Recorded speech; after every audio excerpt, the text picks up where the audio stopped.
गंभीर समस्या हो, करियर एवं पढ़ाई की चिंता हो, व्यापार एवं नौकरी की समस्या, भाग्य बाधा, शादी की समस्या, वैवाहिक जीवन में हो सुख का अभाव, पाइए अपनी सभी ज्योतिषीय एवं वास्तु समस्या का सरल एवं सटीक समाधान। जाना माना एक विश्वसनीय स्थान श्री अक्षय ज्योतिष दर्पण। व्यक्तिगत या फोन पर अपॉइंटमेंट लेने के लिए संपर्क करें। Phone number 9982561089।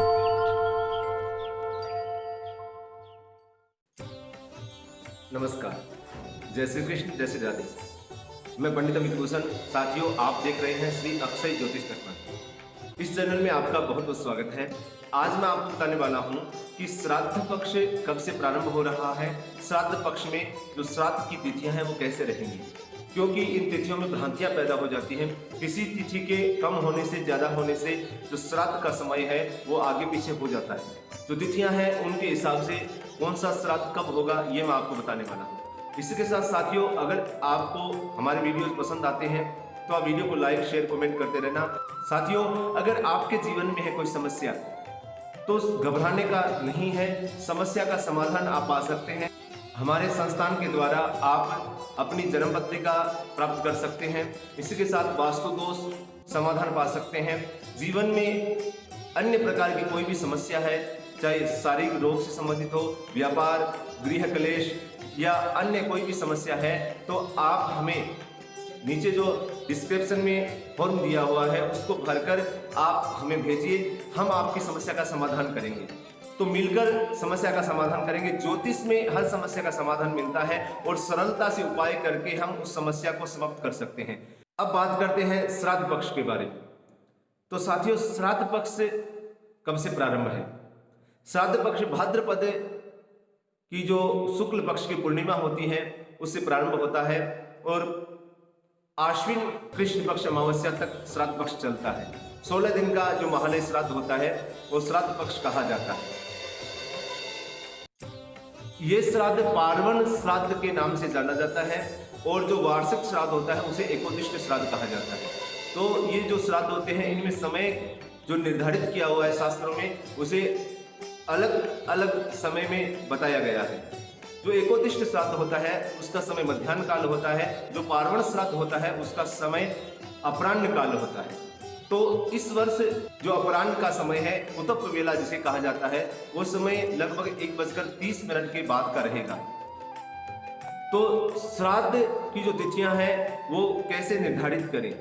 तो मित्रों, पूर्णिमा का जो श्राद्ध है वो भाद्रपद शुक्ल पूर्णिमा मंगलवार 1 सितंबर प्रातः 9:40 के बाद किया जाएगा। प्रतिपदा का एकम का जो श्राद्ध है वो बुधवार 2 सितंबर को किया जाएगा। द्वितीया का जो श्राद्ध है वो शुक्रवार 4 सितंबर को किया जाएगा। तृतीया का जो श्राद्ध है वो शनिवार 5 सितंबर को किया जाएगा। चतुर्थी का जो श्राद्ध है रविवार 6 सितंबर को किया जाएगा। पंचमी का जो श्राद्ध है सोमवार 7 सितंबर को किया जाएगा। षष्ठी का जो श्राद्ध है मंगलवार 8 सितंबर को किया जाएगा। सप्तमी का जो श्राद्ध है वो बुधवार 9 सितंबर को किया जाएगा। अष्टमी का जो श्राद्ध है वो गुरुवार 10 सितंबर को किया जाएगा। नवमी का जो श्राद्ध है शुक्रवार 11 सितंबर को किया जाएगा और दसवीं का जो श्राद्ध है वो शनिवार 12 सितंबर को किया जाएगा। एकादशी का जो श्राद्ध है वो रविवार 13 सितंबर को किया जाएगा। द्वादशी का जो श्राद्ध है वो सोमवार 14 सितंबर को किया जाएगा। त्रयोदशी का जो श्राद्ध है वो मंगलवार 15 सितंबर को किया जाएगा और चतुर्दशी का जो श्राद्ध है वो बुधवार 16 सितंबर को किया जाएगा। अमावस्या का श्राद्ध गुरुवार 17 सितंबर को किया जाएगा। 17 सितंबर को महालय श्राद्ध समाप्त हो जाएंगे। तो ये श्राद्ध पक्ष की तिथि रहेगी। इन तिथियों के अंदर अपने पूर्वजों की जो तिथि आती है उसमें आप तर्पण कीजिए, पिंडदान कीजिए, ब्राह्मण भोजन कराइए और अपने पूर्वजों को प्रसन्न कीजिए, क्योंकि वर्तमान युग के अंदर ये जो कर्म है, श्राद्ध कर्म, ये लुप्त होता जा रहा है। तो अपने पूर्वजों को प्रसन्न करने के लिए श्राद्ध पक्ष के अंदर पिंडदान अवश्य करना चाहिए, तर्पण करना चाहिए, ब्राह्मण भोजन कराना चाहिए, पंचबली जो ग्रास होते हैं उसे निकालना चाहिए। तो ये क्रिया करनी बहुत जरूरी है। इससे क्या होता है कि हमारी जो संतान है वो संस्कारी उत्पन्न होती है और जीवन के अंदर कोई समस्या नहीं रहती। सभी समस्याएं दूर हो जाती है। हमारे जब पूर्वज प्रसन्न होते हैं तो हम खुद भी प्रसन्न रहते हैं और उनका आशीर्वाद हमारे ऊपर रहता है। इसलिए इस महालय श्राद्ध के अंदर अपने पितरों से प्रार्थना कीजिए कि जो महामारी चल रही है वो भी समाप्त हो जाए और हम निरोग रहें, खुश रहें, प्रसन्न रहें, हमारी संतान संस्कारी हो। ऐसी प्रार्थना करते हुए तर्पण जरूर करना चाहिए। तो मेरी ये छोटी सी विनती है, आप ये स्वीकार कीजिए और जैसा भी हो आप तर्पण नित्य करें, पंचबली ग्रास नित्य निकालें।